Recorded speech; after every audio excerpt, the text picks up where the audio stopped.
Avvocato Giuseppe Aiello, io resto a Porto Empedocle. Si ricomincia un po' a parlare del futuro di Italcementi, abbiamo visto ci sono varie proposte, varie offerte. Ecco, il suo punto di vista, ci aggiorni. Sì, ieri abbiamo saputo per caso, perché ormai in questa città le cose si sanno per caso, che ci sono due progetti sull'area di Italcementi, uno che riguarda gli inerti e l'altro che riguarda la produzione del biogas da rifiuti.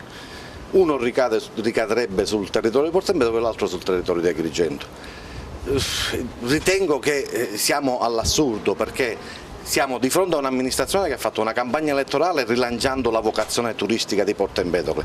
Di contro non partecipa ai contratti di sviluppo dove erano previsti 1.250.000.000 per progetti turistici. Oggi ci sono i contratti di sviluppo istituzionale che prevedono stanziamenti per progetti dell'amministrazione nel settore turistico, e invece parliamo di cose fuori dal mondo, cioè una discarica in pieno centro abitato, perché siamo in pieno centro abitato, una discarica i cui mezzi per portare i rifiuti passerebbero dalla Valle dei Templi, da sopra la Scala dei Turchi, una discarica che verrebbe creata a 50 metri dalla casa natale di Camilleri, perché il territorio dell'Italcementi si estende fino quasi Montaperto, fino a Real Monte, e parliamo di queste cose, quando invece potremmo parlare di ben altro, quando invece dovremmo avere la capacità di intercettare almeno il 10% di 970.000 turisti che nel 2018 sono andati alla Valle dei Templi e la maggior parte di essi si è recata alla Scala dei Turchi. Dovremmo individuare almeno il 10% di questi turisti che passano da Porto Empedocle,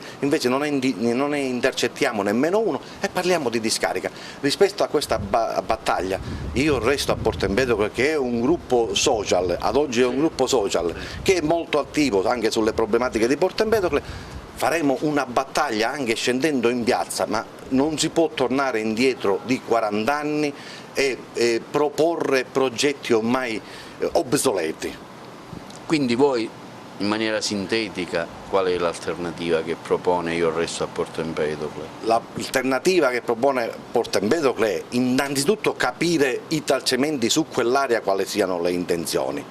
Non si può condannare una città per 4 posti di lavoro, perché significherebbe condannare la città di Porto Empedocle ad avere una discarica all'interno del centro abitato per 4 unità lavorative.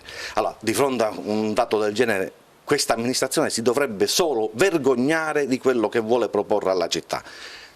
Io resto a Porto Empedocle, sta cercando in tutti i modi un dialogo con questa amministrazione che sfugge sempre, sfugge da ogni confronto, non solo con il nostro gruppo, non solo con i consiglieri comunali, ma sfugge a qualsiasi confronto con la città. Bene, noi saremo lì come delle sentinelle ad accertare che l'ulteriore massacro dell'economia di Porto Empedocle non si consumi per 4 posti di lavoro.